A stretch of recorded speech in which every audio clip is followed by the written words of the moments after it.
नमस्कार दर्शक बंधु आपणकर जदि मेष राशि होता है तेबे यही वीडियोटी को निश्चित भाव में शेष पर्यंत देखंतु। आपणकर व्यस्त बहुल समय मध्यरु मात्र 10 मिनिट समय आपण निज पाई दियंतु एवं भविष्यत विषय रे जानतु।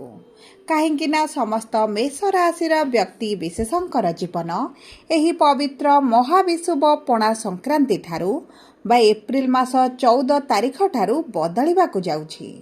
कारण ग्रह नक्षत्रक चलन रे हेब बहुत बड़ परिवर्तन, जहाद्वारा आपणक जीवन रे चलीथिबा बहु दुख कष्टर अंत हेबाकु जाउछि एवं पुणी थरे एही महाविषुव पणा संक्रांति ठारू आपणक जीवन रे खुशी फेरिबाकु जाउछि। आपणक राशि रे एक राजयोगर संयोग सृष्टि हेबाकु जाउछि। तीनोटी बड़ शुभ ग्रह आपणकर त्रिकोण बा लक्ष्मी भाव को चलन करने को जाउछंती। शुक्र सूर्य मंगल जे आपणकर भाग्यर अधिपति लाभर अधिपति धनर अधिपति अटंती एवं समस्ते आपणकर त्रिकोण को गोचर करुछंती, जहाद्वारा आपणक भाग्य रे गोटे बड़ परिवर्तन हेबाकु जाउछि। अनेक दिगरु अनेक गुड़िए लाभ प्राप्ति हेबाकु जाउछि। समस्त सुख आपण को प्राप्ति हेबा पाई जाउछि।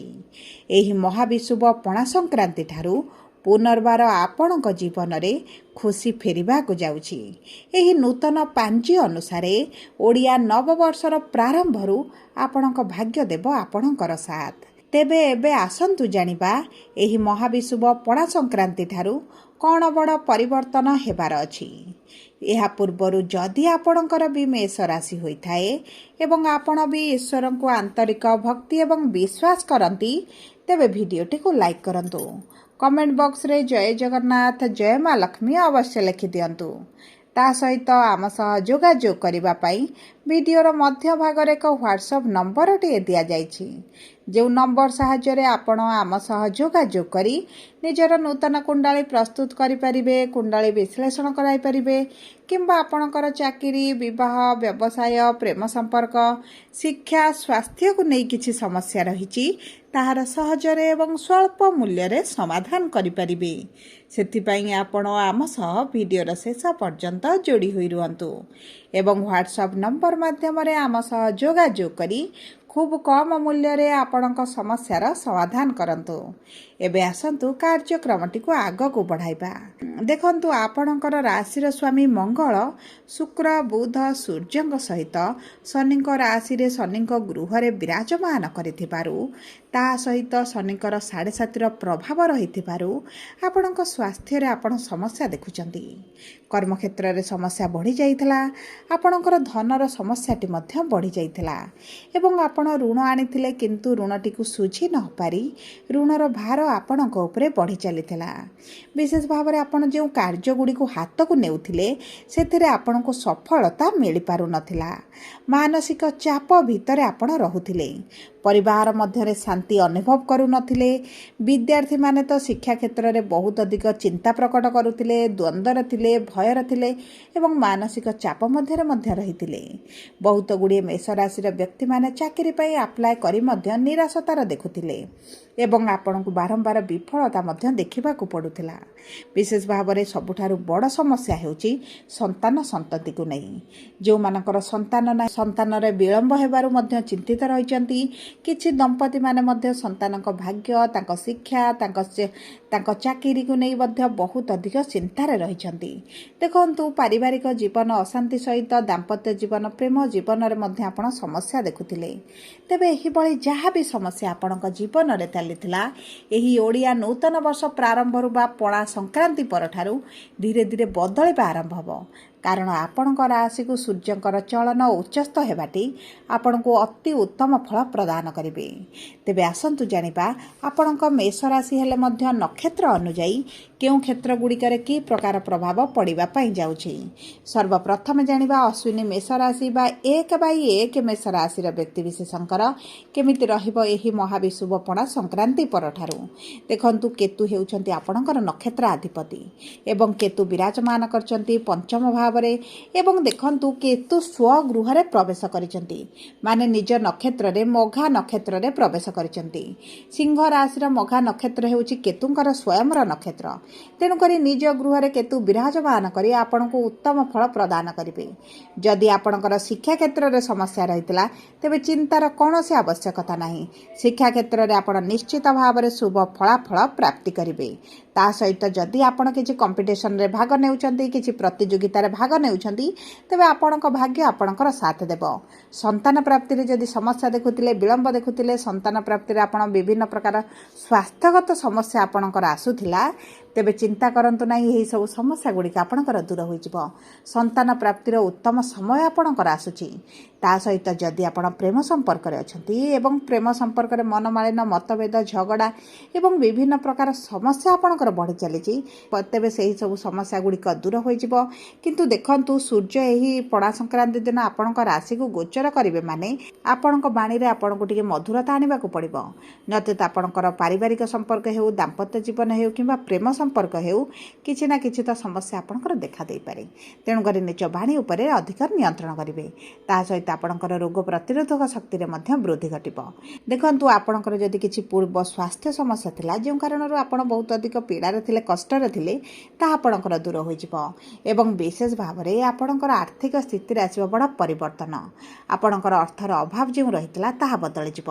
ଇନକମ୍ରେ ବୃଦ୍ଧି ହେବା କାରଣରୁ ଆପଣଙ୍କର ଆର୍ଥିକ ସ୍ଥିତି ମଜବୁତ ହେବ।